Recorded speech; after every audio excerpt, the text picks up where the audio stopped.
நிரூபித்துக் கொண்டிருக்கிறீர்கள். ஏனென்றால் தமிழகம் ஒரு மிகப்பெரிய மாற்றத்தை காண இருக்கிறது. என்ன மாற்றம்? இதுவரை இறைவன் நமக்கு அனுப்பியிருக்கும் மாமனிதர் நரேந்திர மோடி அவர்கள் ஊழலற்ற ஆட்சிக்கு காமராஜரை பின்பற்றிய மக்கள் இனிமேல் ஊழலற்ற ஆட்சிக்கு பின்பற்ற வேண்டிய மாபெரும் தலைவன் நரேந்திர மோடி அவர்கள். மனித நேயத்திற்கு எம்.ஜி. ராமச்சந்திரன் புரட்சி தலைவரை பின்பற்றிய மக்கள் பின்பற்றக்கூடிய தற்போதைய தலைவர் நரேந்திர மோடி அவர்கள். பேச்சாற்றலுக்காக அண்ணாவை பின்பற்றிய தலைவர்கள் மக்கள் இன்று பின்பற்றக்கூடிய மாபெரும் தலைவர் நரேந்திர மோடி அவர்கள். தனது தெய்வ நம்பிக்கைக்காகவும் தேசியத்திற்காகவும் முத்துராமலிங்க தேவரை பின்பற்றிய மக்கள் இன்று பின்பற்றக்கூடிய தலைவர் நரேந்திர மோடி அவர்கள்.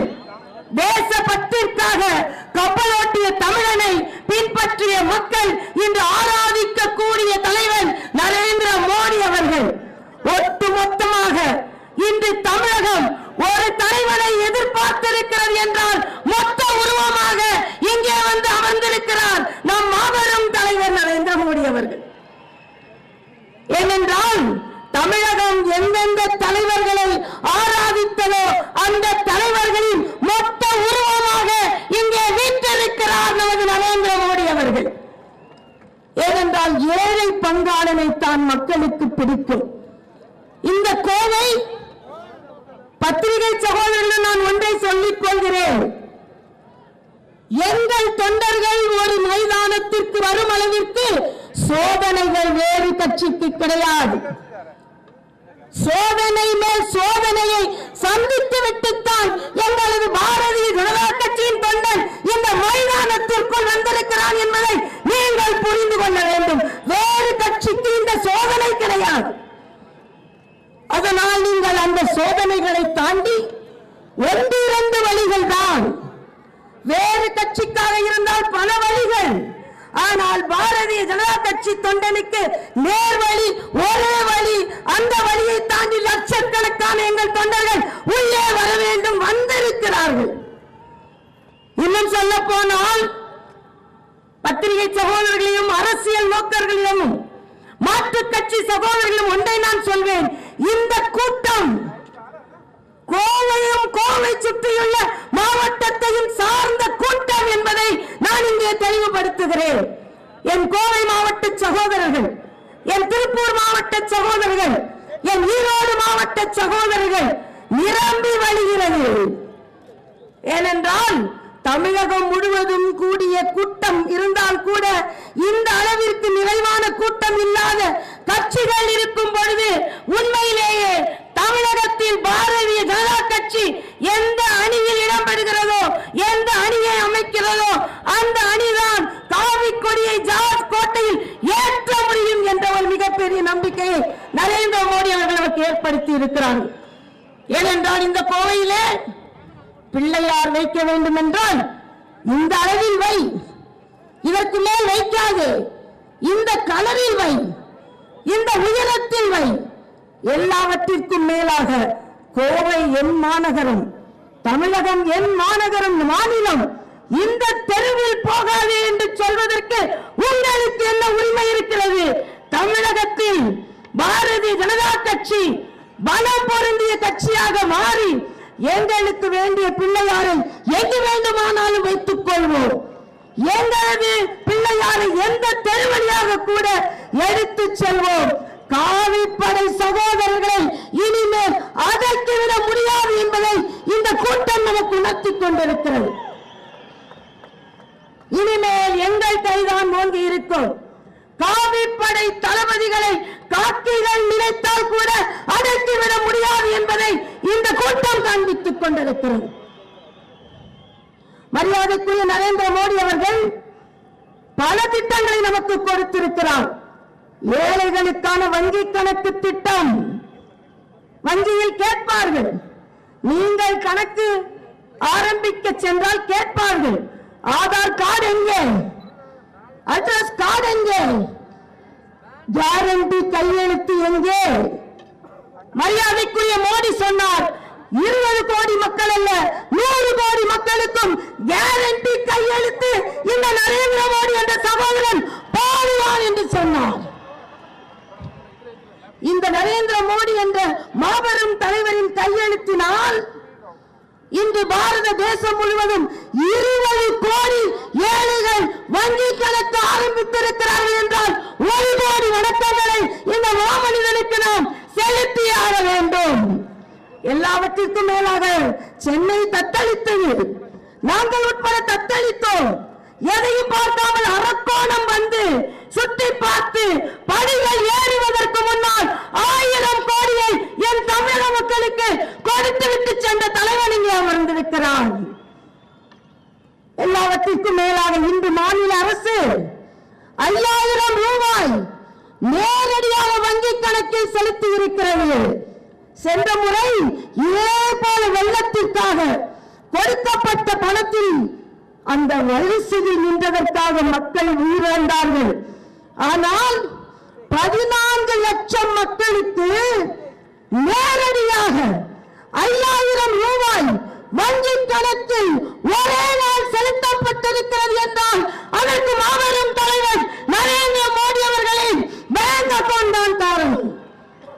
மாநில அரசு நினைத்தாலும் நிறைவேற்றுவதற்கு இந்த மாமனிதனின் துணை வேண்டும் என்பதை மக்களும் அரசும் புரிந்து கொள்ள வேண்டும் என்பதை நான் கேட்டுக்கொள்கிறேன். எல்லாவற்றிற்கும் மேலாக ராஜாஜி அவர்கள் இந்த பகுதியை சார்ந்தவர் என்பதால் சொல்கிறேன், பூரண மதுவிலக்கை கொண்டு வந்தால் இன்று ராஜாஜியை பின்பற்றிய மக்கள் பின்பற்றக்கூடிய தலைவர் நரேந்திர மோடி அவர்கள்.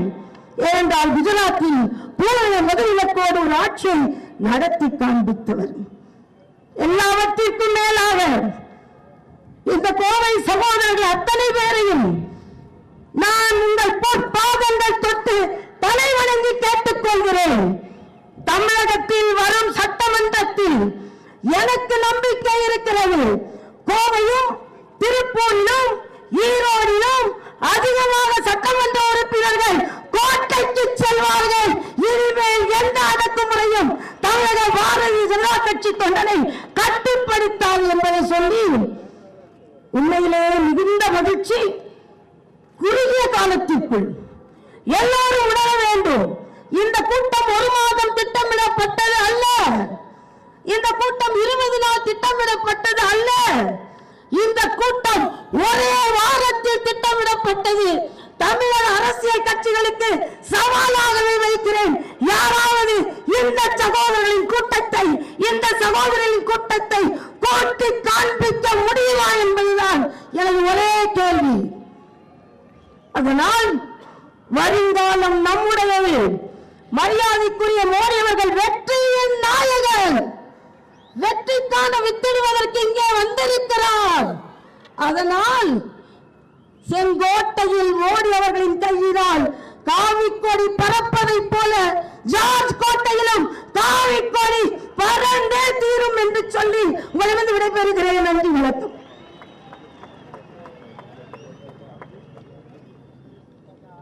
இந்த பொதுக்கூட்டத்திற்கு மத்திய தொழிலாளர் துறை இணை அமைச்சர், தமிழகத்தினுடைய முன்னாள் பொறுப்பாளர் மரியாதைக்குரிய திரு பண்டாரு தத்தாத்திரே அவர்கள் இங்கே வருகை தந்திருக்கின்றார்கள். அவர்களை உங்கள் மத்தியிலே அறிமுகப்படுத்தி வைப்பதிலே நான் மிகுந்த மகிழ்ச்சி கொள்கின்றேன். அடுத்தபடியாக தமிழகத்திலே ஒரு காலத்திலே 1 டஜன் அமைச்சர்கள் இருந்தபோது சாதிக்க முடியாதவை இன்றைக்கு ஒரே அமைச்சராக இருந்து தமிழனுடைய நலன்களை காக்கின்ற வகையிலே பணியாற்றிக் கொண்டிருக்கக்கூடிய மத்திய இணை அமைச்சர் மரியாதைக்குரிய அண்ணன் திரு பொன் ராதாகிருஷ்ணன் அவர்களை பேச அழைக்கின்றேன்.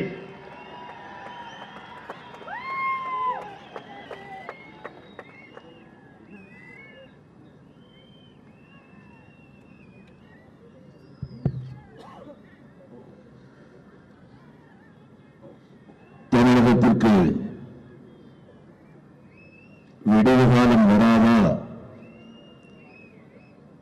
தமிழ் சமுதாயம் தலைநிமிர்ந்து நிற்காதா என்று ஏங்கி நிற்கின்ற இந்த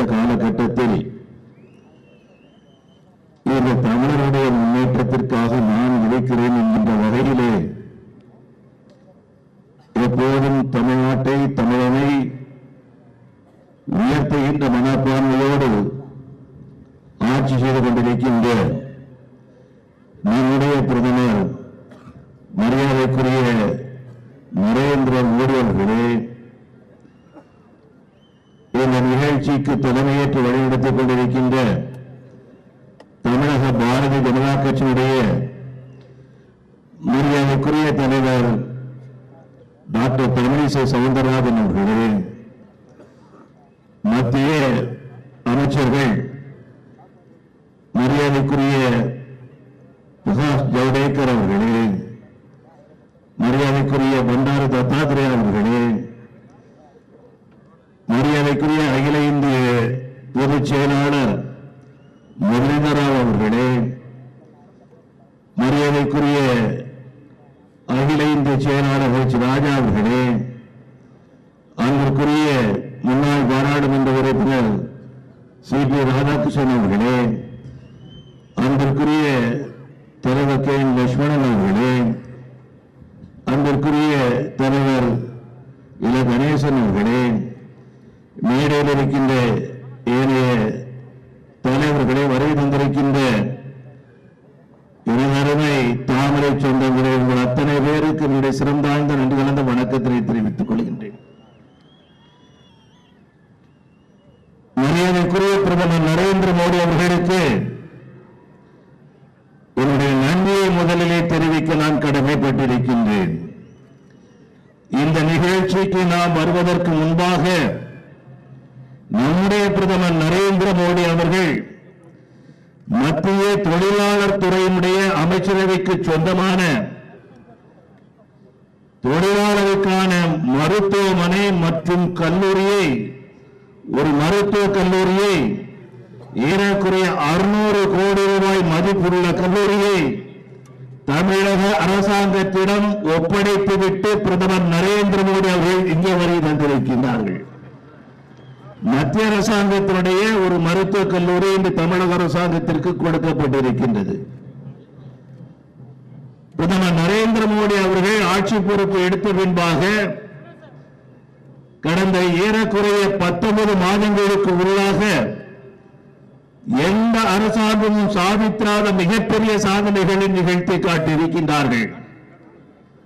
1969ஆம் ஆண்டு இந்திரா காந்தி அம்மையார் அவர்கள் வங்கிகளை எல்லாம் தேசிய உடைமை ஆக்கி வைத்துவிட்டு இந்த வங்கிகளுக்கெல்லாம் ஏழைகள் செல்ல முடியும் என்று சொன்னார்கள்.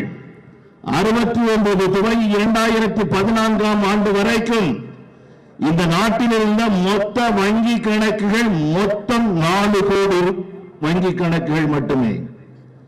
நம்முடைய பிரதமர் நரேந்திர மோடி அவர்கள் 120 கோடி மக்கள் வாழுகின்ற இந்த மக்கள் நாட்டிலே நம்முடைய மக்கள் பொருளாதாரத்தோடு சேர்ந்து பயணம் செய்யவில்லை என்று சொன்னால் பொருளாதார முன்னேற்றம் ஏற்படாது என்று சொல்லி வங்கி கணக்குகள் அனைவரும் துவங்க வேண்டும் என்று சொன்னார்கள். பணம் இருந்தாலும் சரி, இல்லை என்றாலும் சரி, வங்கி கணக்குகள் ஏழைகள் துவங்க வேண்டும் என்று சொல்லி நம்முடைய பிரதமர் நரேந்திர மோடி அவர்கள் சொன்ன காரணத்தினாலே சுதந்திரம் பெற்ற நாட்டிலே 2014 வரை வெறும் 4 கோடி வங்கி கணக்குகள் மட்டுமே இருந்த இந்த நாட்டில் 1.5 ஆண்டுகளுக்குள்ளாக மேலும் 20 கோடி வங்கி கணக்குகளை 1.5 ஆண்டுகளுக்குள்ளாக கொண்டு வந்தவர் நம்முடைய பிரதமர் நரேந்திர மோடி அவர்கள். ஏழை எளியவருடைய வாழ்க்கையிலே ஒளியேற்ற வேண்டும் என்பதற்காக இந்த குறுகிய காலகட்டத்திற்குள்ளாக ஏராளமான திட்டங்களை, விபத்து காப்பீடு திட்டமாக இருந்தாலும் சரிதான், ஆயுள் காப்பீடு திட்டமாக இருந்தாலும் சரிதான், அடல் பென்ஷன் திட்டமாக இருந்தாலும் சரிதான், அத்தனை திட்டங்களையும் 1.5 ஆண்டுகளுக்குள்ளாக கொண்டு வந்து ஏழை குடிசையுடைய வீட்டிலே ஒளியேற்றி வைத்தவர் நம்முடைய பிரதமர் நரேந்திர மோடி அவர்கள். அப்படிப்பட்ட நம்முடைய பிரதமருடைய ஆட்சியிலே நான் சார்ந்திருக்கக்கூடிய துறை இந்த சாலை மேம்பாட்டுத் துறையின் மூலமாக கடந்த ஆட்சி காலத்திலே ஒரு நாளைக்கு சாலை 4 வழி சாலை போடப்பட்டது. ஒரு நாளைக்கு வெறும் 2 கிலோமீட்டர். ஒரு நாளைக்கு போடப்பட்ட நெடுஞ்சாலை 4 வழி சாலை வெறும் 2 கிலோமீட்டர். நம்முடைய பிரதமர் நரேந்திர மோடி ஆட்சி காலத்திலே இன்று ஒரு நாளைக்கு போடக்கூடிய தூரம் 20 கிலோமீட்டர் ஒரு நாளைக்கு சாலை போடப்படுகின்றது, 4 வழிச்சாலைகள். அருமை பெரியவர்களே, இதற்கு முன்பாக பிரதமர் நம்முடைய அடல் பிகாரி வாஜ்பாய் அவருடைய காலத்திற்கு முன்பாக 2 வழிச்சாலையை கூட நம்முடைய நாடு பார்க்கவில்லை. அடல் பிகாரி வாஜ்பாய் அவர்கள் அதை 4 வழிச்சாலையாக மாற்றினார்கள். இன்று அந்த 4 வழிச்சாலை 6 வழிச்சாலையாக 8 வழிச்சாலையாக மாறியது மட்டுமல்ல, நம்முடைய பிரதமர் மரியாதைக்குரிய நரேந்திர மோடி அவர்கள் சென்ற டிசம்பர் மாதம் 31ஆம் தேதி டெல்லியிலே ஒரு அடிக்கல் நாட்டு விழாவிலே கலந்து கொண்டார்கள்.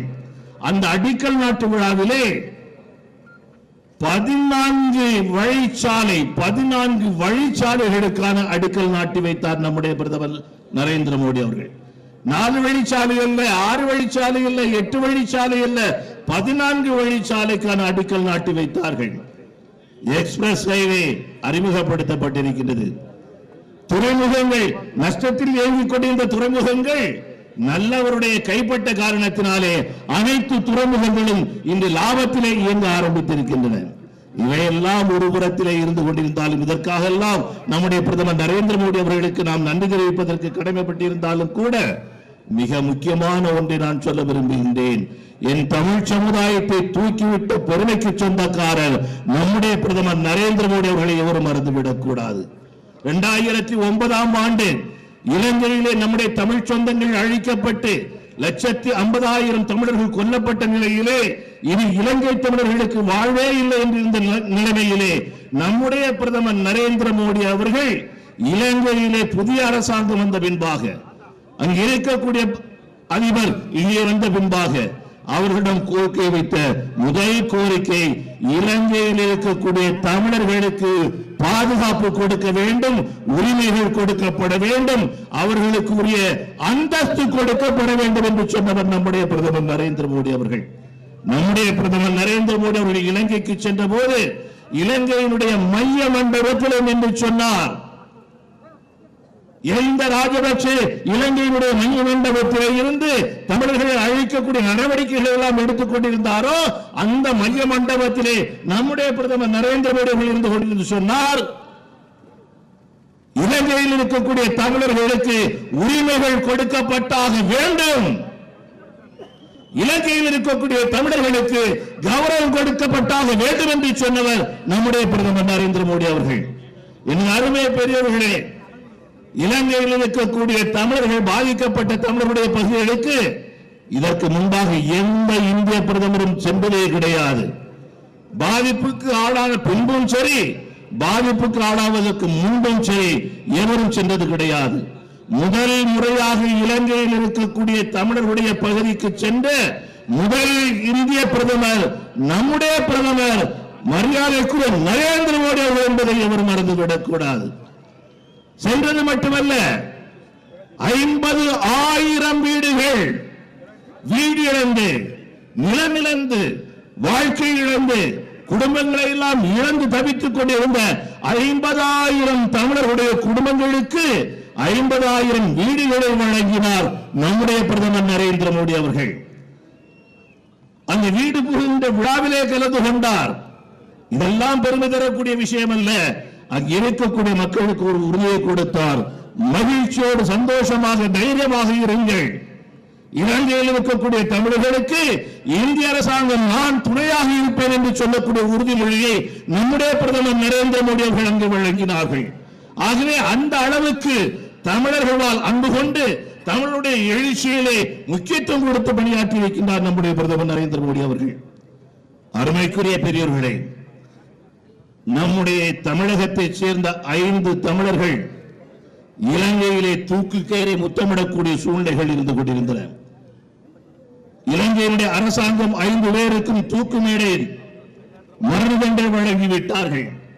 அவர்களை மீட்டுக் கொண்டு வருவது இயலாத காரியம் என்று சொல்லி அனைவரும் சிந்தித்துக் கொண்டிருந்த நேரம், ஆனால் நம்முடைய பிரதமர் மரியாதைக்குரிய நரேந்திர மோடி அவர்கள் இலங்கை அரசாங்கத்தோடு பேசி, இலங்கை அரசாங்கம் நம்முடைய 5 தமிழர்களை விடுதலை செய்ய வேண்டும் என்று சொன்னது மட்டுமல்ல, விடுதலை செய்ய வைத்து ஒரு வழக்கு கூட ஒரு வழக்கு கூட இல்லாமல் 5 பேரையும் அப்படியே மீட்டுக் கொண்டு வந்து இங்கு நம்முடைய தமிழ் குடும்பங்களுடைய வீடுகளிலே கொண்டு சேர்த்த பெருமைக்கு சொந்தக்காரர் நம்முடைய பிரதமர் நரேந்திர மோடி அவர்கள் என்பதை எவரும் மறந்துவிடக் கூடாது. என்னென்று கொண்டாருக்கும் ஓய்வுண்டாம் உயிரில்லை செய்நன்றி கொண்ட மகற்கு. இந்த தமிழ் சமுதாயத்திற்கு இந்த குறுகிய காலகட்டத்தில் அவர் செய்திருக்கக்கூடிய பெருமைகள் சாதாரண விஷயம் கிடையாது. வள்ளுவன் பிறந்து 2000 ஆண்டுகளுக்கு மேலாகிவிட்டது. 2000 ஆண்டுகளுக்கு மேலாகிவிட்ட அந்த வள்ளுவனை 2000 ஆண்டுகளிலே தமிழகத்தைச் சேர்ந்த தமிழர்களை தவிர்த்து அடுத்த மாநிலத்தைச் சேர்ந்த எந்த ஒரு தமிழனும் இதுவரைக்கும் மதித்தது கிடையாது. முதல் முறையாக தமிழ் புலவனை வள்ளுவனை அகில இந்தியாவிலே போற்ற வேண்டும் என்று சொல்லி நம்முடைய பிரதமர் நரேந்திர மோடி அவர்கள் இந்தியா முழுவதும் இருக்கக்கூடிய அனைத்து பள்ளி கல்லூரிகளிலும் வள்ளுவனுடைய பிறந்த நாளை கொண்டாட வேண்டும் என்று சொன்னது மட்டுமல்ல, வள்ளுவனுடைய திருக்குறளை பாட வேண்டும் என்று ஆணை பிறப்பித்தது இந்த நரேந்திர மோடியுடைய அரசாங்கம். இந்த நரேந்திர மோடியுடைய அரசாங்கம் சுதந்திர போராட்டத்திலே விடுதலை வைக்க ஊட்டி வளர்த்த பாரதி, முண்டாசு கவிஞன் பாரதி, நாளைய பாரதம் எப்படி இருக்க வேண்டும் என்று சொல்லி அடிமைப்பட்டு கிடந்த பாரத நாட்டை தட்டி எழுப்பி உணர்வு கொள்ள செய்த அந்த பாரதியை பற்றி கண்டுகொள்ளவில்லை இதற்கு முன்பாக பிற மாநிலங்களைச் சேர்ந்தவர்கள். ஆனால் நம்முடைய பிரதமர் மரியாதைக்குரிய நரேந்திர மோடியுடைய ஆட்சி காலத்திலே அதே பாரதியுடைய பாடலை, அதே தமிழ் கவிதைகளை நாடு முழுக்க இருக்கக்கூடிய அனைத்து கல்லூரி மாணவர்களுக்கும் எழுத்து போட்டியாக வைத்து அந்த போட்டிக்கு பரிசு வழங்கிய பெருமைக்கு சொந்தக்காரர் இந்த நரேந்திர மோடியுடைய அரசாங்கம் என்பதை எவரும் மறந்துவிடக் கூடாது. எடுத்து சொல்லிக் கொண்டே போக முடியும், எண்ணற்ற சாதனைகளை சொல்லிக் கொண்டே போக முடியும். 1971 ஆண்டு வங்கதேசம் பிரிக்கப்பட்டது. 74 ஆண்டுகளுக்குள்ளாக வங்கதேசத்திற்கான எல்லை பிரிக்கப்பட்டு கொடுக்கப்பட்டிருக்க வேண்டும். ஆனால் 74 கூட முடியாத ஒரு விஷயத்தை 2014 வெற்றி பெற்று வந்த நம்முடைய பிரதமர் நரேந்திர மோடியுடைய அரசாங்கம் வந்து அவர்களுக்கு நிலத்தை ஒதுக்கி கொடுத்தது வங்கதேசத்திற்கு. நம்மோடு வங்கதேசத்தைச் சேர்ந்தவர்கள் அவர்களோடு சென்றார்கள். ஆக ஒரு சாதாரண ஒரு விஷயத்தில் இருந்த அனைத்து விஷயத்தையும் நுணுக்கமாக பார்த்துக் கொண்டு செயல்பட்டுக் கொண்டிருக்கின்ற நம்முடைய நரேந்திர மோடி அவர்கள். பல பேர் சொல்லுகின்றார்கள் நம்முடைய பிரதமர் நரேந்திர மோடி அவர்கள் வெளிநாடுகளுக்கு சென்று கொண்டிருக்கிறார் என்று சொல்லி. திரைகடல் ஓடியும் திரவியம் தேடு தமிழன் சொல்லி இருக்கின்றான். ஒரு உணர்வுள்ள மனிதன், ஒரு குடும்ப தலைவன், ஒரு குடும்ப தலைவனும் கூட நீ வாழாவிருந்து விடாத வீட்டிலே நீ பல நாடுகளுக்கு செல்ல வேண்டும், அங்கே உன்னுடைய திறமைகளை காட்ட வேண்டும், அங்கே இருக்கக்கூடிய நல்ல விஷயங்கள் எல்லாம் கொண்டு வந்து உன்னுடைய வீட்டிலே சேர்க்க வேண்டும், நாட்டிலே சேர்க்க வேண்டும், திரவியம் தேடி கொண்டு வர வேண்டும் என்று சொல்லி நம்முடைய தமிழன் சொல்லி இருக்கின்றான். அது அப்படியே நடைமுறை காட்டிக் கொண்டிருக்கக்கூடியவர் நம்முடைய பிரதமர் நரேந்திர மோடி அவர்கள். நான் விரும்புவது பிரதமர் நரேந்திர மோடி அவர்கள் உலக நாடுகளிலே ஒரு நாடு விடாமல் உங்களுடைய காலடி பட்டே ஆக வேண்டும். நீங்கள் செல்லுகின்ற நாடுகளெல்லாம் என் பாரத தாய் தலை வாங்கி நிற்கக்கூடிய கோலோச்சக்கூடிய நிலையை உங்களால் உருவாக்க முடியும். உலகம் நம்மை வணங்குகின்ற காலம் இந்த பிரதமர் நரேந்திர மோடியுடைய காலத்தில் தான் வர இருக்கிறது என்பதை உலகம் உணர்ந்திருக்கின்றது. ஆகவே நம்முடைய நாடு முழுக்க மிகப்பெரிய முன்னேற்றங்கள் வந்து கொண்டிருக்கிறது. இளைஞர்கள் திறமைகள் வளர்க்கப்பட்டாக வேண்டும் என்று சொல்லி நம்முடைய பிரதமர் அவர்கள் தனித்துறை அதற்காக ஒதுக்கி காட்டியிருக்கின்றார். ஸ்கில் டெவலப்மெண்ட் என்று சொல்லி எல்லா துறைகளும் முன்னேறிக் கொண்டிருக்கின்றன, எல்லா மாநிலங்களும் முன்னேறிக் கொண்டிருக்கின்றன. எனது அருமை பெரியவர்களே, இந்த நம்முடைய பிரதமர் நரேந்திர மோடி ஆட்சி காலத்திலே அவர் சபதம் எடுத்து வீறு கொண்டு நின்று கொண்டிருக்கின்றார். உலகினுடைய தலை சிறந்த நாடாக என் தாய் திருநாடு இந்திய திருநாட்டை உருவாக்கிய காட்டுவேன் என்று சொல்லி பிரதமர் நரேந்திர மோடி அவர்கள் சபதம் எடுத்து நின்று கொண்டிருக்கின்றார்கள். அந்த சபதத்தை 100க்கு 100 அவர் நிறைவேற்ற போகின்றார் என்பதிலே எல்லளவும் சந்தேகம் கிடையாது. இந்தியாவை உலகினுடைய முதல் நாடாக அவர் மாற்றி காட்டும் போது நம்முடைய தமிழகம் எப்படி இருக்க வேண்டும், நாம் எப்படி இருக்க வேண்டும்? நம்முடைய விருப்பம் உலகம் மிகச்சிறந்த பெரிய பல்வேறு நாடுகள் கொண்டிருந்ததாக இருந்தாலும் கூட உலகினுடைய தலை சிறந்த நாடாக நம் தாய் திருநாடு ஆகும் போது அதை ஆக்கிய பெருமை என் தமிழ் மக்களால் தமிழ் சொந்தங்களால் உருவாகியது என்கின்ற பெருமையை நாம் அடைந்தாக வேண்டும். நம்முடைய நாட்டில் இருக்கக்கூடிய அனைத்து மாநிலங்களிலும் முதல்நிலை மாநிலமாக நம்முடைய தமிழகம் வந்தாக வேண்டும். இவையெல்லாம் நிகழ வேண்டும் என்று சொன்னால் நம்முடைய தமிழகத்தில் இருக்கக்கூடிய மக்கள், நான் ஏற்கனவே சொன்னது போல, என்னென்று கொண்டாருக்கும் உண்டாமுவில்லை சேனன்றி கொண்டமாக இருக்கு. எங்களுக்காக, என் தமிழ் மக்களுக்காக, உலகம் முழுவதும் சிதறி கிடக்கக்கூடிய தமிழ் மக்களுக்காக, இலங்கை தமிழர்களுக்காக தூக்குமேடையிலே மரணத்தை முத்தமிட தயாராக இருந்த 5 தமிழர்களை கொண்டு தந்த எம் தலைவன் நரேந்திர மோடி அவர்களே, நாங்கள் உங்களுக்கு நன்றியுடன் பட்டிருக்கின்றோம். வருகின்ற காலத்திலே உங்கள் அடிவற்றி பயணம் செய்ய நாங்கள் தயாராக இருந்து கொண்டிருக்கின்றோம். இந்த தமிழகம் உங்களுடைய ஆளுமையிலே மேலோங்கி வந்தே தீரும். உங்களுடைய தூய்மையான, நேர்மையான, ஒழுக்கமான, அப்பழுக்கற்ற ஒரு ஆட்சியை போன்று தமிழகத்திலும் ஒரு ஆட்சி ஏற்படக்கூடிய வகையிலே உங்களிடம் நாங்கள் படைப்போம், அந்த ஆட்சியை படைப்போம் என்கிற உறுதியை கூறி இங்கு வந்திருக்கின்ற அத்தனை பேருடைய சார்பிலும் என்னுடைய வணக்கங்களை கூறி, வாழ்க தமிழகம், வெல்க தமிழ் மொழி, நம்முடைய பாரத நாடு பாரத அன்னை வெல்லட்டும் என்று கூறுகின்றேன். நன்றி, வணக்கம். அடுத்தபடியாக இங்கே வருகை தந்திருக்கக்கூடிய மரியாதைக்குரிய நம்முடைய பாரத பிரதமர் திரு நரேந்திர மோடி அவர்களுக்கு தமிழக பாரதிய ஜனதா கட்சியின் சார்பாக மாநில தலைவர் டாக்டர் தமிழிசை சவுந்தரராஜன் அவர்களும் மூத்த தலைவர்களும் இப்பொழுது பொன்னாடை அணிவித்து கௌரவிக்கின்றார்கள்.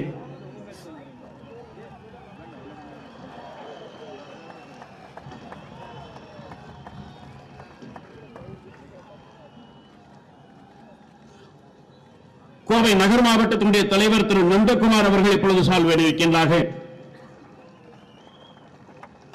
கோவை வடக்கு மாவட்டத்தினுடைய தலைவர் திரு மோகன் மந்திராச்சலம் அவர்கள், கோவை தெற்கு மாவட்டத்தினுடைய தலைவர் திரு முத்துராமலிங்கம் அவர்கள்,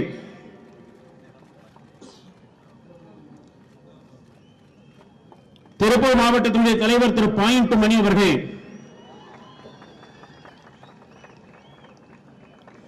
ஈரோடு தெற்கு மாவட்டத்தினுடைய தலைவர் திரு ராஜேஷ்குமார் அவர்கள்,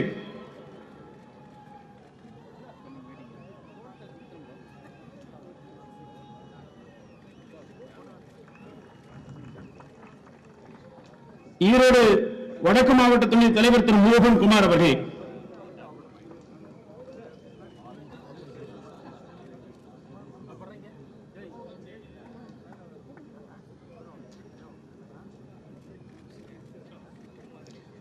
பாரத் மாதா கி. இப்பொழுது நாம் ஆவலோடு எதிர்பார்க்கின்ற வரலாற்று நாயகன், வளர்ச்சி நாயகன், மரியாதைக்குரிய பாரத பிரதமர் திரு நரேந்திர மோடி அவர்கள் இப்பொழுது உரையாற்றுகின்றார்கள்.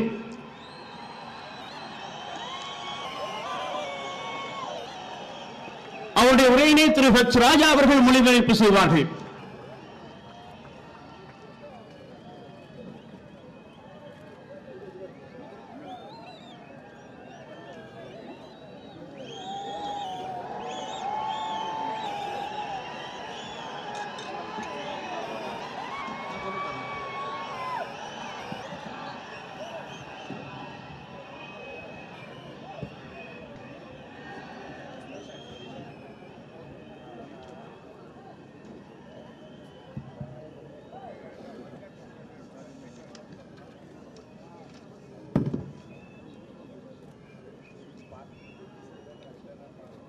வணக்கம்.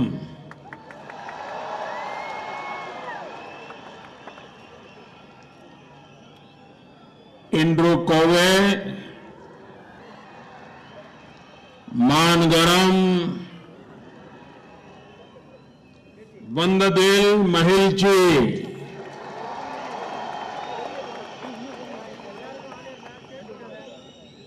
मंच पर विराजमान भारतीय जनता पार्टी के प्रदेश के अध्यक्षा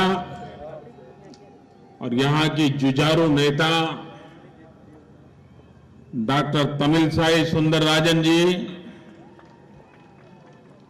केंद्र में मंत्रिपरिषद के मेरे साथी श्रीमान पोन राधाकृष्णन जी, मंत्रिपरिषद के मेरे साथी प्रकाश जावड़ेकर जी, भारतीय जनता पार्टी के महासचिव श्रीमान मुरलीधर राव, हमारे पुराने साथी भाई एल गणेशन,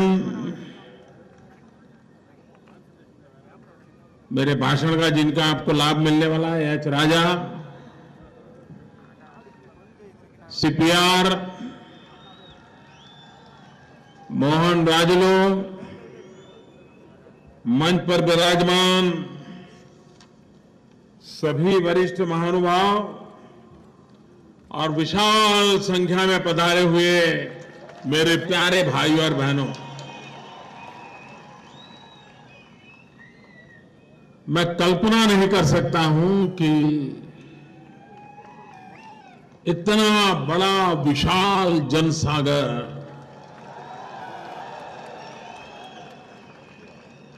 मेरी नजर जहां तक पहुंचती है, मुझे सारे माथे ही माथे नजर आते हैं।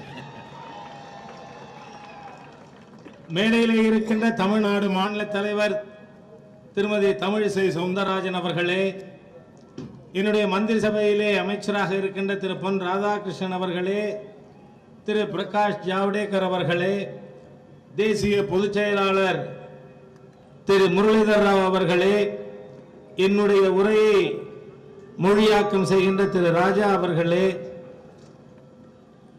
மோகன் ராஜுல் அவர்களே, சிபிஆர் அவர்களே, மேடையிலே இருக்கின்ற ஏனைய மூத்த கட்சியின் நிர்வாகிகளே, இங்கு ஜன சமுத்திரமாக இருக்கின்ற என்னுடைய பார்வை எங்கெல்லாம் செல்ல முடியுமோ அந்த அத்தனை இடத்திலும் வெறும் தலையையே பார்க்க முடிகிறது. அந்த அளவிற்கு ஒரு மக்கள் கடலாக கூடியிருக்கின்ற சகோதரர்களே,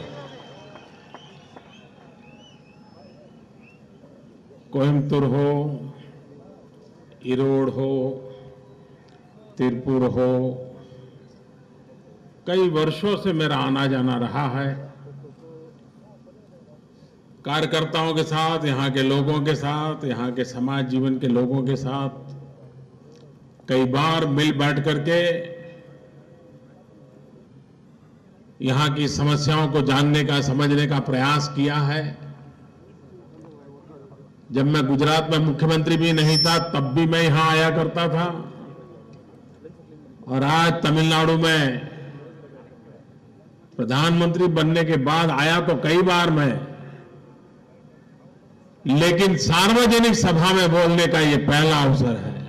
और आपने जो स्वागत किया है, सम्मान किया है, आपने जो प्यार दिया है, मैं आपका बहुत बहुत आभारी हूं। கோவையாக இருந்தாலும் சரி, திருப்பூராக இருந்தாலும், ஈரோடாக இருந்தாலும் நான் பலமுறை இங்கு வந்திருக்கிறேன். இங்கு நம்முடைய செயல் வீரர்கள் மத்தியிலே, சமுதாய மக்கள் மத்தியிலே, நான் குஜராத்திலே முதல்வராக ஆவதற்கு முன்பாக கூட பலமுறை வந்து உங்களுடைய பிரச்சனைகளை புரிந்து கொள்வதற்காக நான் உங்களோடு கலந்து ஆலோசித்திருக்கிறேன். ஆனால் அதற்கு பிறகு, பிரதமரான பிறகு நான் கோயம்புத்தூருக்கு பல நிகழ்ச்சிகள் வந்திருக்கிறேன். ஆனால் இந்த முறைதான் முதலாக பொதுக்கூட்டத்தில் மக்களை சந்திக்கின்ற இந்த நிகழ்ச்சிக்கு நான் வந்திருக்கிறேன். நீங்கள் அளித்த உங்களுடைய அன்பு, ஆதரவு, அபிமானங்கள், அதற்கு நான் மிகப்பெரிய நன்றி உங்களுக்கு தெரிவித்துக் கொள்கிறேன். मैं आज जब तमिलनाडु आया हूं तो मैं कोयम्बटूर की धरती से देशवासियों को एक प्रार्थना करना चाहता हूं कि पल भर के लिए 2 साल पुराने उन दिनों को जरा याद कर लीजिए। देश की क्या हालत बन गई थी। सुबह टीवी चालू करो, अखबार देखो तो हर दिन एक नया घोटाला, एक नया भ्रष्टाचार, स्कैम हो, स्कैंडल हो, न जाने अनगिनत ऐसी घटनाओं का दौर चल रहा था कि देश निराशा की गर्त में डूब चुका था। यहां के नौजवान आशा खो चुके थे और देश का सामान्य मानवी सोच रहा था कि अब बद से बदतर होता जाएगा, परेशानियां बढ़ती जाएगी, जिंदगी में कुछ करने लायक बचेगा नहीं। ऐसा निराशा का माहौल 2 साल पहले हमें बराबर याद होगा। नहीं है तो जरा पुराने अखबार निकाल करके देख लीजिए, आपको सब चीजें याद आ जाएगी। கோயம்புத்தூரின் மண்ணிலிருந்து நான் இந்த நாட்டு மக்களுக்கு ஒரு வேண்டுகோள் வைக்க விரும்புகிறேன். 2 ஆண்டுகளுக்கு முன்பாக என்ன நிலை இருந்தது என்பதை பற்றி சிறிது சிந்தித்து பாருங்கள். டிவியை நாம ஆன் செஞ்சு பார்த்தோம்னா அன்றைக்கு புதிதாக ஒரு ஊழல் வெளியே வந்திருக்கும். மிகப்பெரிய ஊழல்கள், மகத்தான ஊழல்கள். ஒவ்வொரு நாளும் இந்த மாதிரி ஊழல்கள் வெளிவந்ததை பார்த்து இந்த நாட்டு மக்கள் நம்பிக்கையை இழந்திருந்தார்கள், விரக்தியிலே இருந்தார்கள். இளைஞர்களுக்கு எதிர்காலம் பற்றிய நம்பிக்கை முழுமையாக அழிந்து போயிருந்தது. இந்த நாட்டிலே இருக்கின்ற ஒரு குழந்தைக்கும் எதிர்காலம் இல்லை என்கின்ற நோக்கம், இந்த நாடு முன்னேறாது என்கின்ற ஒரு விரக்தியான சூழ்நிலை இந்த மாதிரி இருந்ததை சற்று நீங்கள் கடந்த காலத்தில் 2 ஆண்டுக்கு முன்பாக இருந்த சூழ்நிலையை சற்று நினைத்து பாருங்கள் என நான் கேட்டுக்கொள்கிறேன். आज 1.5 साल के भीतर दिल्ली में सरकार बनने के बाद पूरे देश में एक नया विश्वास पैदा हुआ है, नई आशा का संचार हुआ है और समाज के हर तबके के लोगों को, चाहे गांव में रहते हो, शहर में रहते हो, चाहे पढ़ते हो या नौकरी खोजते हो, चाहे कारखाने में काम करते हो, चाहे खेत में काम करते हो, माताएं बहनें हो, घर में बुजुर्ग हो, हर किसी को ये विश्वास पैदा हुआ है कि अब ये देश आगे बढ़ के ही रहेगा, ये देश नई ऊंचाइयों को पार करके ही रहेगा। இந்த 1.5 ஆண்டுகளிலே டெல்லியிலே நம்முடைய ஆட்சி வந்த பிறகு இன்றைக்கு இந்த நாட்டு மக்களிடம் நம்பிக்கை பிறந்திருக்கிறது. இளைஞர்கள் மத்தியிலே ஒரு எதிர்பார்ப்பு ஏற்பட்டு இருக்கிறது. தாய்மார்களாக இருக்கலாம், இளம் பெண்களாக இருக்கலாம், வீட்டிலே இருக்கின்ற பெரியவர்களாக இருக்கலாம், அவர்கள் அனைவருக்கும் இந்த நாட்டினுடைய எதிர்காலம் பற்றிய ஒரு நம்பிக்கை, எதிர்பார்ப்பு. படித்துக் கொண்டிருக்கின்ற மாணவனாக இருக்கட்டும் அல்லது வேலை வாய்ப்பை எதிர்பார்த்து கொண்டிருப்பவனாக இருக்கட்டும், நகரத்திலே வசிப்பவராக இருக்கட்டும், கிராமங்களிலே வசிப்பவராக இருக்கட்டும் அல்லது தொழிற்சாலைகளில் பணியாற்றுபவராக இருக்கட்டும், இன்று அனைத்து மக்களுக்கும் இந்த நாடு புதிய புதிய உயர் நிலைகளை நோக்கி மேலே செல்லும் என்கின்ற ஒரு நம்பிக்கை, எதிர்பார்ப்பு இந்த 1.5 ஆண்டுகளிலே உருவாகி இருக்கிறது. कुछ लोग बहुत परेशान हैं, उनको बहुत तकलीफ हो रही है। पहले तो तकलीफ ये हो गई कि ये चाय बेचने वाला प्रधानमंत्री कैसे बन गया, और वो भी पूर्ण बहुमत से सरकार कैसे बना ली। 18 महीने हो गए, लेकिन ये लोग लोकतंत्र की भावनाओं को स्वीकार करने के लिए तैयार नहीं है, जनता जनार्दन के आदेश को स्वीकार करने के लिए तैयार नहीं है, अपने पराजय को स्वीकार करने का मन नहीं बना पा रहे, और इसलिए उनको दिन रात ये सरकार चुभती है और उनके सपा सिलागारों को भी सरकार चुभती है।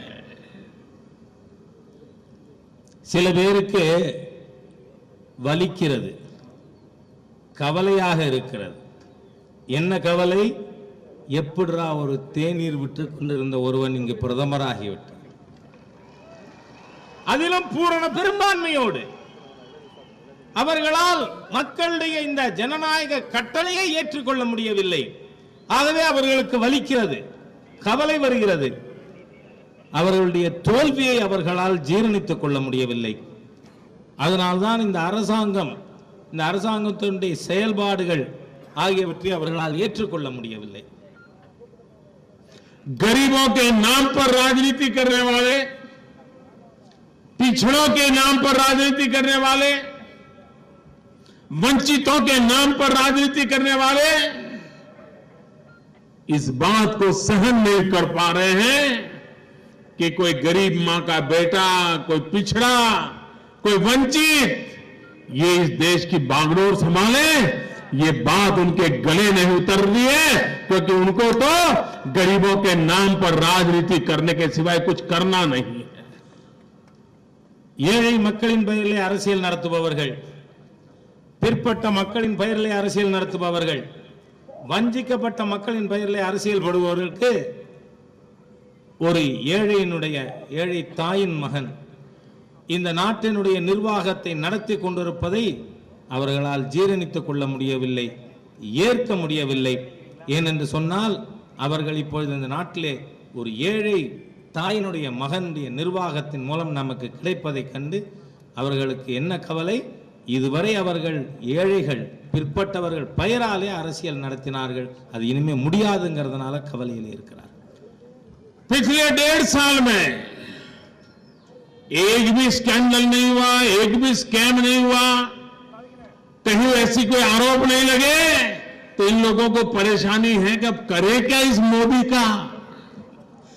இந்த 1.5 வருஷத்துல எந்த ஒரு ஊழல் குற்றச்சாட்டும் இல்லை, யார் மீதும் குற்றம் சாட்ட முடியவில்லை, மெகா ஊழல்கள் இல்லை. அதனால இவங்களுக்கு இப்ப என்ன கவலை வந்துருச்சு? இந்த மோடியை என்னடா பண்றது? और इसलिए लोकसभा के अंदर तो हम काम कर पाते हैं, हो हल्ले के बीच कर पाते हैं, विरोधों के बीच कर पाते हैं, लेकिन राज्यसभा में ऐसे गुस्सा निकाल रहे हैं, मोदी तुझे दिखा देंगे, तू प्रधानमंत्री बन गए, अब देखते हैं तुम्हारा क्या होता है.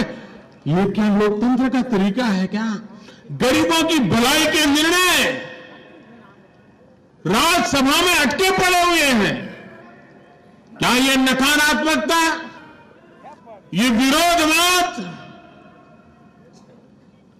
आपकी राजनीति कुछ भी हो, लेकिन कम से कम देश के गरीबों को बांध में मत लो.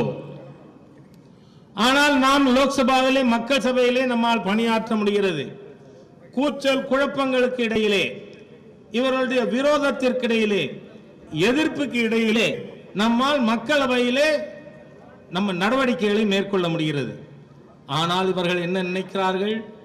இந்த மோடியை, ஒரு ஏழை பிற்பட்ட சமுதாயத்திலிருந்து வந்த இந்த மோடியை ராஜ்யசபாவில் நாங்கள் நடவடிக்கை எடுக்க விடமாட்டோம், தீர்மானங்கள் நிறைவேற்ற விடமாட்டோம். இந்த மாதிரியாக அவர்கள் இந்த நாட்டிற்கு எதிராக ஏழை எளிய மக்களுக்கான திட்டங்களை நிறைவேற்ற முடியாமல் அவர்கள் राज्यसभा में நடந்து கொண்டிருக்கிறார்கள். आपको हैरानी होगी, जब मैं लोकसभा का चुनाव लड़ रहा था तब मैंने कहा था कि इस देश में कानूनों का इतना जंगल खड़ा कर दिया है, कानूनों का इतना जंजाल खड़ा कर दिया है कि सामान्य मानवी, अनपढ़ आदमी, गरीब आदमी, गांव का आदमी, वो बेचारे उस कानूनों में ऐसा फंसा रहता है कि जो जहां पहुंचना है वहां पहुंच भी नहीं पाता है. அதாவது நான் லோக்சபா தேர்தலின் பொழுதே, மக்களவை தேர்தலின் பொழுதே நான் சொன்னேன், இந்த நாட்டிலே சட்டங்கள் எண்ணிக்கைக்கு அதிகமாக காடு போல நிறைவேற்றப்பட்டு இருக்கிறது. சாதாரண படிக்காத ஏழை எளிய மக்கள் இந்த சட்டத்தை புரிஞ்சுக்க முடியாம அந்த சட்ட சிக்கலிலே அவர்கள் சிக்கி தவிக்கிறார்கள். गरीबों के लिए तकलीफ पैदा करने वाले, मुश्किल पैदा करने वाले, कठिनाइयां पैदा करने वाले 1800 कानून मैंने ऐसे खोज के निकाला कि जिसकी कोई जरूरत नहीं है, वो कानून मुझे खत्म करने हैं. 700 कानून लोकसभा में पारित हो गया खत्म करने का, लेकिन राज्यसभा में वो खत्म नहीं करने दिया जाता है, राज्यसभा चलने नहीं दी जाती है। गरीब के हक को रोकने का पाप हो रहा है वहां पर। அதாவது ஏழை எளிய மக்களுக்கு விரோதமான அவர்களுக்கு எதிரான சட்டங்கள் 1800 சட்டங்களை நான் தெரிவெடுத்து தெரியப்படுத்தினேன். இப்பொழுது அதே மக்களவையிலே 700 சட்டங்கள் நாம் முடிவுக்கு கொண்டு வந்துட்டோம். ஏழை மக்களுக்கு விரோதமானது அவர்களுக்கு எதிரான சட்டங்கள் மக்களவையிலே நீக்கப்பட்டு இருக்கிறது. ஆனால் இந்த சட்டங்களை நீக்குவதற்கு ராஜ்யசபாவிலே நமக்கு அனுமதிக்க மாட்டேன் என்று காங்கிரஸ் கட்சி செயல்பட்டு கொண்டிருக்கிறது. ஏழை எளிய மக்களுக்கு எதிரான மிகப்பெரிய பாவச் செயலாகும். हमारे यहां जो मजदूर काम करता है, जिन फैक्ट्रियों में उसको बोनस मिलता है, वो बोनस देने के नियम इतना पुराने हैं, उसके मानदंड इतने पुराने हैं कि आज बेचारे गरीब मजदूर को बोनस में कुछ हाथ नहीं लगता है। बच्चों के लिए मिठाई तक खरीद नहीं कर पाता, इतना देता है। हमने तय किया कानून बदलेंगे और मजदूरों को ज्यादा बोनस मिले, उसका इनकम का स्टैंडर्ड भी बढ़ाया जाएगा ताकि ज्यादा मजदूरों को इसका फायदा मिले। हमने लोकसभा में कानून पारित किया, लेकिन मजदूरों को बोनस देने वाला यह कानून राज्यसभा में अटक गया। मेरे मजदूरों के साथ ऐसा घोर अन्याय किया गया। தொழிலாளர்களுக்கு போனஸ் கொடுக்கின்ற சட்டம், அந்த சட்டமானது மிக பழமையானது. போனஸ் அவர்களுக்கு கொடுப்பதற்கான அளவுகோல் பழமையானது. அதனால தொழிலாளர்களுக்கு இப்பொழுது கிடைக்கின்ற அந்த போனஸ் குழந்தைகளுக்கு ஸ்வீட் வாங்கிட்டு போக கூட முடியாத அளவுக்கு இருக்கு. அதனால அதில் மாற்றம் கொண்டு வந்து அவர்களுக்கு அதிகமான தொகை போனஸ் கிடைக்க வேண்டும் என்கின்ற நம்முடைய சட்டம் மக்களவையிலே அது நிறைவேறி இருக்கிறது. ஆனால் ராஜ்யசபாவிலே அதை தடுத்து வைத்திருக்கிறார்கள். தொழிலாளர் மக்களுக்கு விரோதமாக அங்கு காங்கிரஸ் செயல்பட்டு கொண்டிருக்கிறது. कुछ लोगों ने तय किया है, हो सके उतना झूठ बोलो, जितने झूठे आरोप इस सरकार पर लगा सकते हैं लगाओ, बार बार झूठ बोलो, जोर जोर से झूठ बोलो, जहां जाओ वहां झूठ बोलो, हर बात पर झूठ बोलो। एक ऐसा अभियान चला दिया है देश के अलग अलग लोगों को गुमराह करने का, समाज में बिखराव पैदा करने का, समाज में भाई भाई के बीच में दीवार पैदा करने का एक बहुत ही सोची समझी चाल के तहत देश के टुकड़े टुकड़े करने का पाप कुछ लोग कर रहे हैं, क्योंकि उनको सत्ता लोग देते हुए हैं और इसमें देश तोड़ने पर लगे हुए हैं। அதே போல இவர்கள் போற இடத்துல எல்லாம் பொய் சொல்றது, உரத்த குரலிலே பொய் சொல்றது, திரும்ப திரும்ப பொய் சொல்றது, எங்க போனாலும் பொய் சொல்றது. இந்த மாதிரியாக எதற்கு? மக்கள் மத்தியிலே சண்டை மூட்டுவதற்காக, சகோதரர்கள் மத்தியிலே சுவர் எழுப்புவதற்காக திட்டமிட்ட ரீதியிலே பொய்யானது பரப்பப்படுகிறது. இப்பொழுது पहले किसानों को भड़काने के लिए कोशिश की गई, जब किसानों ने देखा कि एक के बाद एक निर्णय ये सरकार ऐसे कर रही है कि जिसके कारण किसानों का भला होने वाला है। அதே போல விவசாயிகள் மத்தியிலே போய் சொன்னார்கள். விவசாயிகளுக்கு ஒவ்வொரு நாளும் அவர்களுடைய நன்மைக்கான பல சட்டங்களும் திட்டங்களும் இந்த அரசால் கொண்டு வரப்படுகிறது. 2014 में मेरी सरकार नई बनी थी, मुझे ढेर सारे मुख्यमंत्रियों की चिट्ठियां आती थी।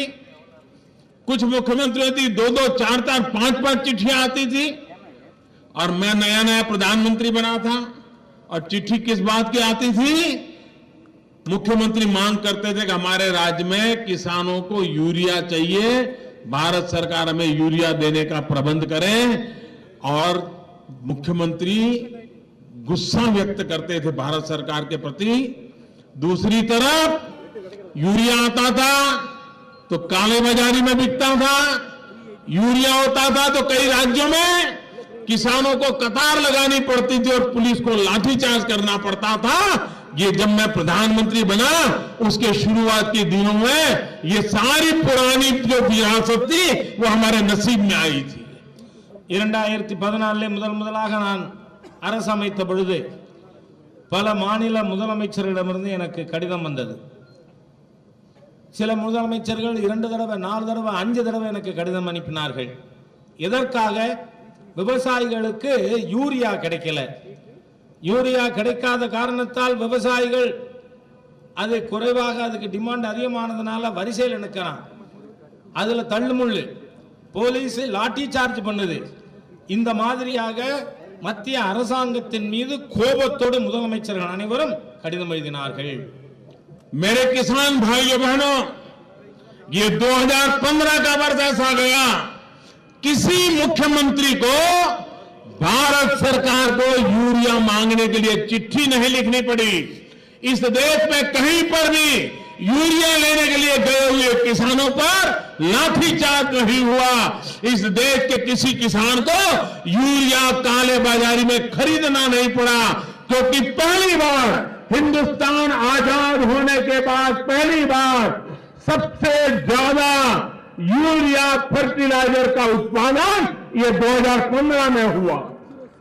இது 2015க்கு பிறகு ஏதாவது ஒரு முதலமைச்சருக்கு எங்கள் மாநிலத்திற்கு யூரியா வேண்டும் என்று கடிதம் எழுத வேண்டிய அவசியம் ஏற்படவில்லை. யூரியா வாங்குவதற்காக விவசாயிகள் போலீஸ் தடியடியை தாங்க வேண்டிய அவசியம் ஏற்படவில்லை. யூரியா எங்கேயும் கள்ளச்சந்தையில் விற்கக்கூடிய சூழ்நிலை இல்லை. காரணம் என்ன? விவசாயிகளுக்கு தேவையான அளவிற்கான யூரியா 2015 நாம் உற்பத்தி செய்து காட்டியிருக்கின்ற காரணத்தினாலே. गन्ना किसान, यहां पर भी गन्ना के किसान हैं अलग अगल बगल में, चीनी की मिलें गन्ना किसान को पैसे देते नहीं। देश भर में गन्ना किसान के पैसे बकाया है। चीनी का उत्पादन ज्यादा हो गया, दुनिया के बाजार में चीनी को लेने वाला नहीं है, चीनी का दाम गिर गया, फैक्ट्री वाले किसान को पैसे नहीं दे रहे। ये दृश्य कई वर्षों से इस चक्र चलता रहा है। गन्ना किसान अपने पैसों के लिए बेचारा तरसता रहता है।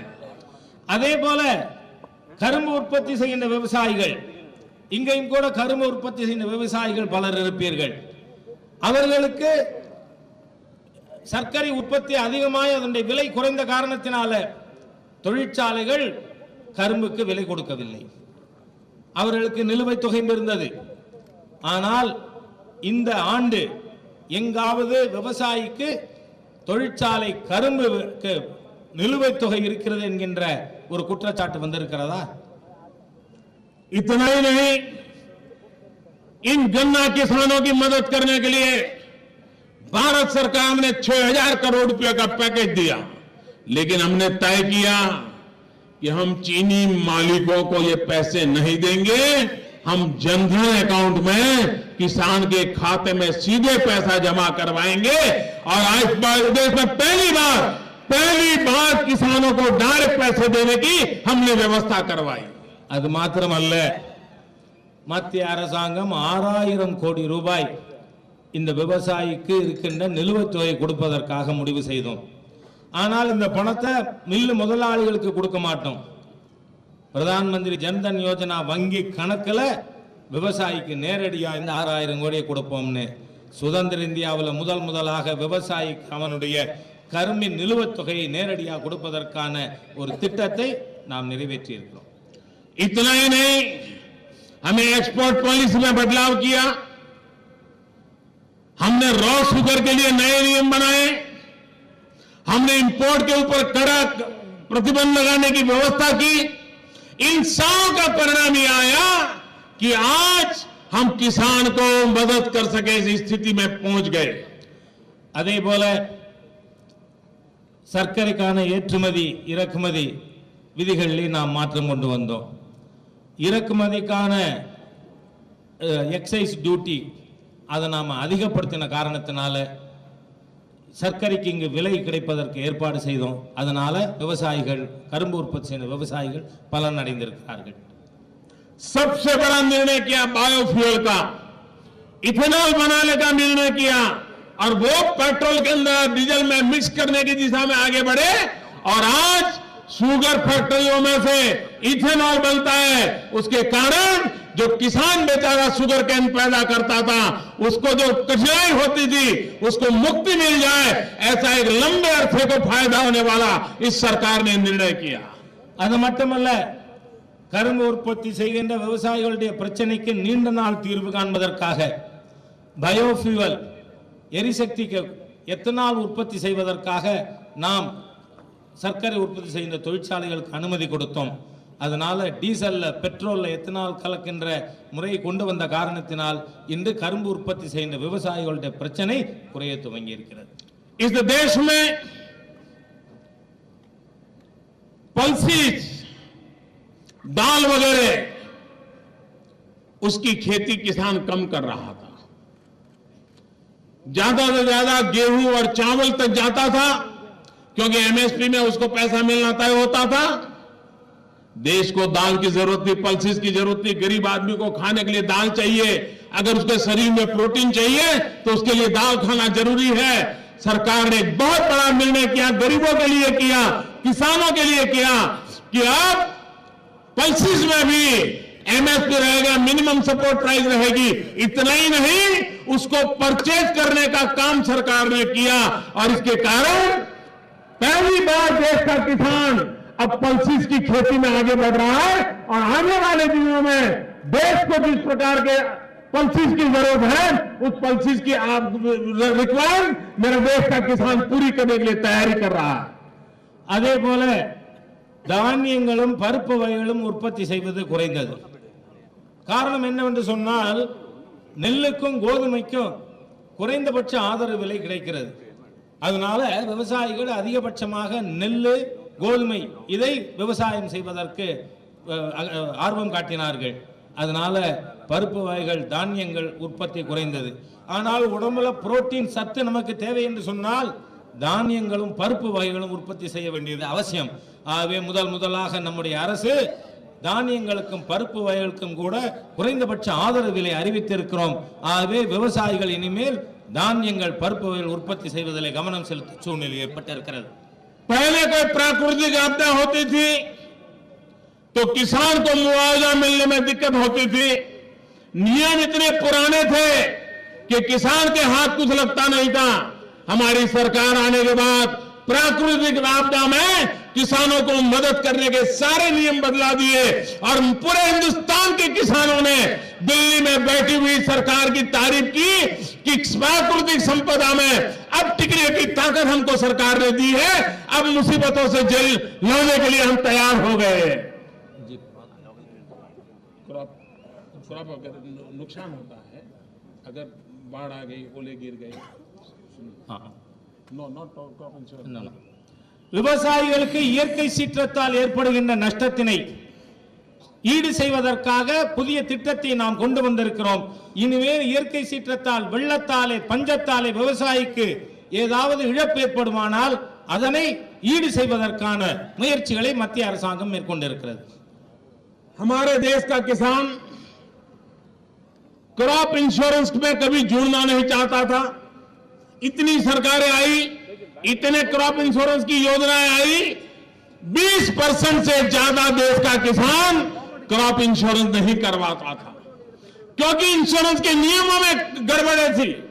किसान को पैसा बहुत देना पड़ता था.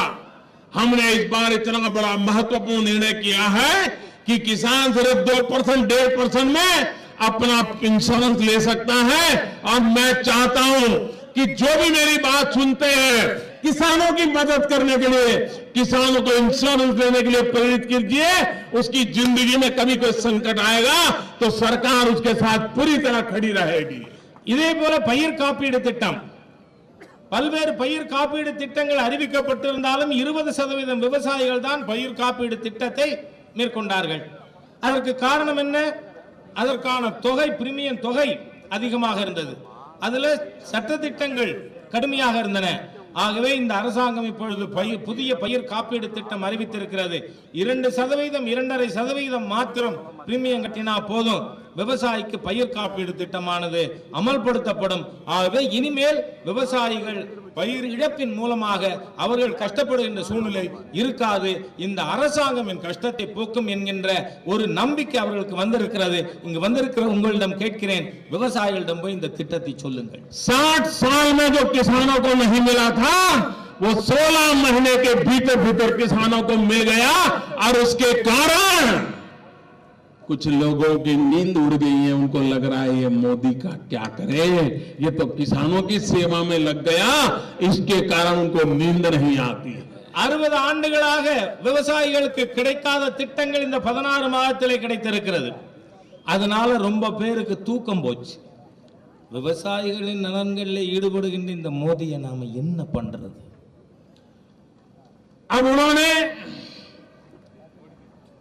पिछले दिनों हमने डॉक्टर बाबा साहब आम्बेडकर की 125वीं जयंती मनाई। भारत रत्न डॉक्टर बाबा साहब आम्बेडकर का हमने गौरव गान किया। पहली बार डॉक्टर बाबा साहब आम्बेडकर के हमने सिक्के निकाले, पोस्टल स्टैम्प निकाला, पार्लियामेंट में 2 दिन के लिए संविधान और बाबा साहब आम्बेडकर की 125वीं जयंती पर डिबेट की। लंदन के बाबा साहब आम्बेडकर जहां पढ़ते थे वो मकान सरकार ने लिया, स्मारक बनाया। मुंबई में इंदु मिल, जहां बाबा साहब ने श्वास छोड़ी थी, अंतिम क्रिया हुई थी, उस चैत्य भूमि को बनाने के लिए इंदु मिल हमने बाबा साहब आम्बेडकर के स्मृति में दे दी। हमने दिल्ली में बाबा साहब आम्बेडकर के लिए 2 भव्य स्मारक बनाने की दिशा में कदम उठाए। बाबा साहब आम्बेडकर जिनको पूरी तरह भुला दिया गया था, बाबा साहब आम्बेडकर जिनके विचारों को दबोच दिया गया था, उस बाबा साहब आम्बेडकर के लिए एक के बाद एक हम जब काम करने लगे, दलित, पीड़ित, शोषित, वंचितों के लिए काम करने लगे, तो ये भड़क गए। उनको लगता था ये तो हमारा ठेका था, ये तो हमारे वोट है। अब मोदी बाबा साहब आम्बेडकर की पूजा करने लग गया है। मोदी बाबा साहब आम्बेडकर के 125 साल मना रहा है। मोदी बाबा साहब आम्बेडकर के सिक्के निकाल रहा है। मोदी बाबा साहब आम्बेडकर के नाम पर पार्लियामेंट चला रहा है, चर्चाएं कर रहा है। अब मोदी से दलितों को जाने से रोकना पड़ेगा, दलितों को पीछे लेना पड़ेगा, और इसलिए दलितों के नाम पर झूठ फैलाया जा रहा है, लोगों के आंख में धूल झोंकी जा रही है, और मेरे दलित, पीड़ित, शोषित, वंचित भाइयों को भड़काने का पाप किया जा रहा है। அதே போல பாபா சாஹேப் அம்பேத்கர் அவர்களுடைய 125வது ஆண்டு விழா நாம் எடுத்திருக்கோம். அவர் பேரில் அவருக்கு ஸ்டிக்கர், ஸ்டாம்ப் இதெல்லாம் வெளியிடப்பட்டிருக்கு. பாராளுமன்றத்திலே 2 நாட்கள் அரசியல் சட்டத்தை தந்த அம்பேத்கர் அவர்களை பற்றி, அரசியல் சட்டம் பற்றி 2 நாட்கள் விவாதம் நடத்தி இருக்கிறோம். பாபா சாஹேப் அம்பேத்கர் அவர்கள் வாழ்ந்த லண்டன்ல அவர் படித்த பொழுது இருந்த அந்த வீடு இப்பொழுது நினைவு சின்னமாக்கப்பட்டிருக்கிறது. அதை அரசாங்கம் விலைக்கு வாங்கி இருக்கிறது.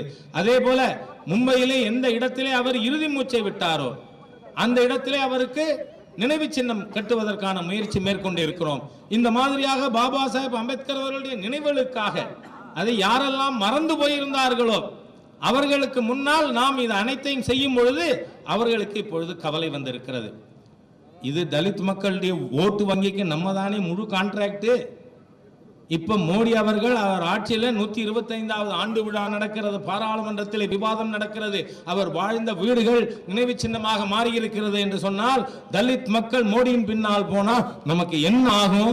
அதனால பொய்களும் தலித் மக்கள் கண்களிலே மண்ணை தூவி இவர்கள் பொய் பிரச்சாரம் செய்து கொண்டிருக்கிறார்கள்.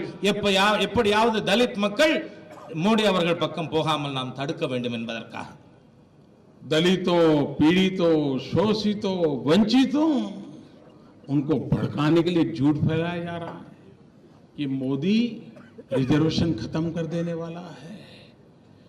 ऐसे झूठ फैलाने वाले लोगों को मैं कहना चाहता हूं, हमारे तत्व ज्ञान को समझने की कोशिश कीजिए। शरीर कितना मजबूत क्यों ना हो, ऊंचाई अच्छी हो, वजन अच्छा हो, जेब में पैसे भरपूर हो, सब कुछ हो, खाना बढ़िया खाता हो, सब कुछ हो, लेकिन अगर एक हाथ दुर्बल हो तो उस शरीर को कभी स्वस्थ नहीं कहा जाता। एक आंख अगर दुर्बल हो तो शरीर को भी स्वस्थ नहीं कहा जाता। संपूर्ण भारत माता तब स्वस्थ होती है जब मेरे 125 करोड़ देशवासी स्वस्थ होते हैं, मेरे दलित ताकतवर होते हैं, मेरे पीड़ित ताकतवर होते हैं, मेरे वंचित ताकतवर होते हैं। समाज का दबा हुआ वर्ग 60 साल से जो विकास की प्रतीक्षा कर रहा है, उसको अगर अवसर नहीं मिलेगा तो देश कभी आगे नहीं बढ़ेगा। और इसलिए हमारा प्राथमिकता है गरीबों का भला, दलितों का भला, वंचितों का भला, शोषितों का भला, इसी को लेकर के हम काम कर रहे हैं। தலித் மக்கள் மோடியின் பின்னால் செல்லுகிறார்கள் என்று இப்பொழுது பொய் பரப்புகிறார்கள், அவர்களை தூண்டி விடுகிறார்கள். என்ன சொல்றாங்க? மோடி அவர்கள் தலித் மக்களுக்கு இருக்கின்ற இடஒதுக்கீட்டை முடிவுக்கு கொண்டு வந்து விடுவார் என்று. அவருக்கு நான் ஒன்று சொல்லிக்கொள்ள விரும்புகிறேன். நம்முடைய தலித் மக்கள் வஞ்சிக்கப்பட்டவர்கள், ஒடுக்கப்பட்டவர்கள், அவர்கள் முன்னேற வேண்டும். ஏன் என்று சொன்னால், ஒருத்தன் அழகா இருக்கலாம், நல்ல உணவு இருக்கலாம், அவனுக்கு நல்ல உடை உடுத்தி இருக்கலாம், ஆனால் ஒரு கை அவனுக்கு நொண்டியா இருக்குமானால் அவன் நல்லா இருக்கான், ஆரோக்கியமா இருக்கான்னு சொல்ல முடியாது. அவனுக்கு ஒரு கண் ஊனமா இருக்குமானால் அவன் நொண்டிய அவன் ஆரோக்கியமா இருக்கான்னு சொல்ல முடியாது. ஆகவே பாரத தேசத்தில் இருக்கின்ற தலித் மக்கள், வஞ்சிக்கப்பட்டவர்கள், ஒடுக்கப்பட்டவர்கள், பிற்பட்டவர்கள், இவர்கள் அனைவரும் முன்னேறினால்தான் பாரத தேசமே 125 கோடி மக்கள் உள்ள இந்த சமுதாயம் ஆரோக்கியமானதாக இருக்க முடியும். ஆகவே இந்த விதத்திலே நாம் உறுதியோடு செயல்படுவோம். जो लोग आरक्षण के नाम पर झूठ फैला रहे हैं, भ्रम फैला रहे हैं, सरकार को कटघरे में खड़े करने के लिए समाज को बहका रहे हैं, मैं उन लोगों को कह रहा हूं, कान खोल करके सुन लीजिए।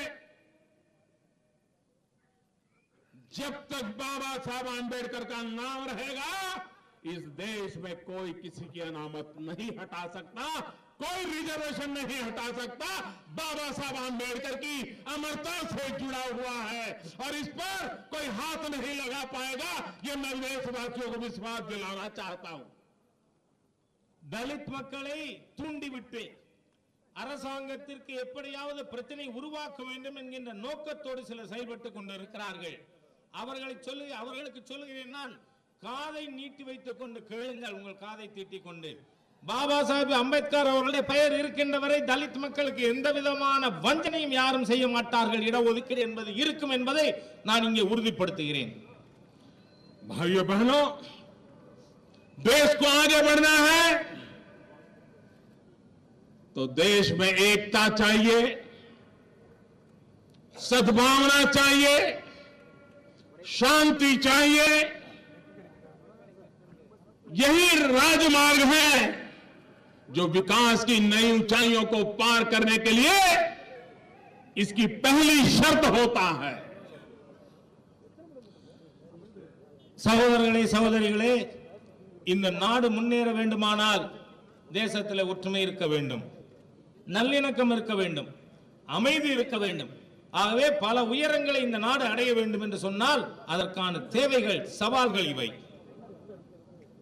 आज दुनिया के कोई भी रिपोर्ट देख लीजिए, वर्ल्ड बैंक का रिपोर्ट हो, IMF का रिपोर्ट हो, क्रेडिट एजेंसीज का रिपोर्ट हो, सारी दुनिया एक स्वर से कह रही है कि दुनिया की जितनी भी बड़ी इकोनॉमी है उसमें अगर कोई तेज गति से आगे बढ़ने वाली इकोनॉमी है, जिसका जीडीपी तेज गति से आगे बढ़ रहा है, तो वो उस देश का नाम है हिंदुस्तान। मेरे प्यारो, हिंदुस्तान। இன்றைய தினம் உலகத்தில் இருக்கின்ற பல்வேறு பொருளாதார அமைப்புகள், அது IMF இருந்தாலும் சரி, உலக வங்கியா இருந்தாலும் சரி, அல்லது ஒவ்வொரு நாட்டில் இருக்கின்ற கிரெடிட் ஏஜென்சி, யாரா இருந்தாலும் அவர்களுடைய கருத்து ஒத்த கருத்து இருக்கிறது. என்ன? இந்த உலகத்தில் ஏதாவது ஒரு நாடு பொருளாதார வளர்ச்சியிலே மிக வேகமாக வளர்ந்து கொண்டிருக்கிறது, முன்னேறி கொண்டிருக்கிறது என்று இருக்குமானால் அது ஹிந்துஸ்தான் தான். அதுதான் வேகமாக வளர்கின்ற நாடு என்பது எல்லாருடைய ஒத்த கருத்தையும் நம்மால் பார்க்க முடியும். मेरे नौजवान मित्रों, इस देश का सौभाग्य है कि आज हमारे देश में 65% जनसंख्या 35 से कम आयु की है। हमारा देश जवान है, हमारे जवानों के सपने भी जवान हैं और इसलिए देश की दौड़ने की ताकत भी जवानों जैसी है। இளைஞர்களே, நண்பர்களே, இந்த நாடு நாம் மிகவும் பாக்கியம் பெற்ற நாடு. ஏனென்றால் இந்த நாட்டில் இருக்கின்ற 65% மக்கள் 35 வயதிற்கு குறைவாக இருப்பவர்கள். ஆகவே இந்த நாடு இளமையான நாடு. ஆகவே இந்த நாட்டிலே நாம் ஓடுகின்ற சக்தி பெற்ற ஒரு இளமையான தேசம் இது என்பதிலே பெருமை கொள்ள முடியும். हमने मेक इन इंडिया का अभियान चलाया है। मेक इन इंडिया का अभियान इसलिए चलाया है ताकि हिंदुस्तान में पूंजी आए, कारखाने लगे और मेरे नौजवानों को रोजगार मिले और उस दिशा में बहुत तेजी से काम आगे बढ़ रहा है। मुझे खुशी होती है कि पिछले दिनों मेरे पास जानकारी आई, फॉरेन डायरेक्ट इन्वेस्टमेंट में 39% इजाफा हुआ, 39% इंक्रीज हुआ है। இளைஞர்களே, நண்பர்களே, மேக் இன் இந்தியா திட்டம் நாம் ஏன் கொண்டு வந்திருக்கிறோம்? மேக் இன் இந்தியா திட்டம், இந்தியாவிலே உற்பத்தி செய்வோம் என்கின்ற திட்டத்தின் காரணமாக தான் இங்கு மூலதனமானது வந்து கொண்டிருக்கிறது. இதன் மூலமாக இளைஞர்களுக்கு வேலை வாய்ப்பு கிடைக்கிறது. உங்களுக்கு மகிழ்ச்சியான ஒரு செய்தியை என்னால் சொல்ல முடியும். அந்நிய நாடு நேரடி முதலீட்டிலே 39% வளர்ச்சி இந்த ஓராண்டிலே ஏற்பட்டிருக்கிறது. देश में जब भी इकोनॉमी की बात होती है तो दो ही विषयों की चर्चा होती है, प्राइवेट सेक्टर, पब्लिक सेक्टर। मैंने उससे एक कदम और आगे बढ़ा दिया है।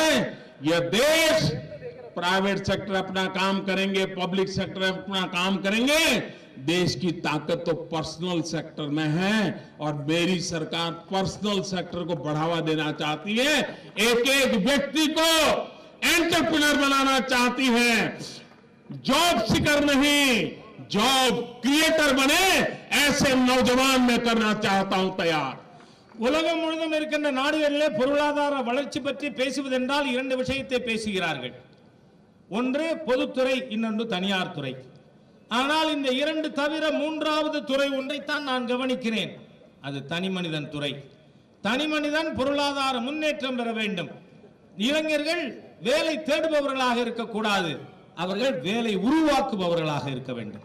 और इसलिए सरकार ने मुद्रा योजना चालू की है। पहले हमने जनधन अकाउंट खोले, अब मुद्रा योजना चालू की है। उस मुद्रा योजना के तहत सामान्य मानवी, सब्जी बेचने वाला हो, कपड़ों की इस्त्री करने वाला धोबी हो, बाल काटने वाला नाई हो, अखबार बेचने वाला हो, दूध बेचने वाला हो, चाय बेचने वाला हो, पकोड़े बेचने वाला हो, सामान्य मानवी, उनको पैसे चाहिए, पैसे मिलते नहीं है, साहूकार ब्याज लेता है और उनकी जिंदगी में कभी अच्छे दिन नहीं आते हैं। भाइयों बहनों, मुद्रा योजना के तहत हमने ऐसे गरीबों को किसी भी प्रकार की गारंटी के बिना रुपये देना शुरू कर दिया और उसका परिणाम ये आया, 2 करोड़ से ज्यादा परिवारों को पैसा मिला। 95,000 करोड़ रुपए से ज्यादा पैसा मिला और वे अपने पैरों पर खड़े हुए खुद को तो पेट भरते हैं और भी 2-3 लोगों को काम पे लगा के उनका भी पेट भरना शुरू किया है। ஆகவேதான் நம்முடைய அரசாங்கம் முத்ரா யோஜனா திட்டத்தை கொண்டு வந்திருக்கிறோம். சாதாரணமா தேநீர் விற்பவராக இருக்கலாம், இல்ல ஒரு சலவை தொழிலாளியா இருக்கலாம், இல்ல முடிதிருத்தம் வைத்திருப்பவராக இருக்கலாம், இல்ல நியூஸ் பேப்பர் போடுற பையனா இருக்கலாம். இந்த மாதிரியான சிறிய சிறிய வேலைகள் செய்பவர்களுக்கு மூலதனம் தேவையாக இருக்கு. அது நாம வட்டிக்காரன்ட்ட போனா அவன் வட்டி வாங்குறான், கந்து வட்டி. அதனால இவர்களுக்கு மூலதனம் கிடைக்க வேண்டும் என்பதற்காக இதுவரை நண்பர்களே 2 கோடி குடும்பங்களுக்கு இந்த முத்ரா யோஜனா திட்டத்தின் மூலமாக இதுவரை கடன் கொடுக்கப்பட்டு இருக்கிறது. 95,000 கோடி ரூபாய் मुद्रा वंगी திட்டத்தின் மூலமாக இப்பொழுது கடன் அளிக்கப்பட்டிருக்கிறது. इतना ही नहीं, देश के नौजवानों को हुनर सिखाने के लिए अलग स्किल डिपार्टमेंट बनाया, स्किल डेवलपमेंट के लिए अभियान चलाया। दुनिया के जिन देशों में स्किल डेवलपमेंट में ताकत है उनको भी जोड़ने का प्रयास किया। देश के करोड़ों करोड़ों नौजवानों के हाथ में स्किल देना,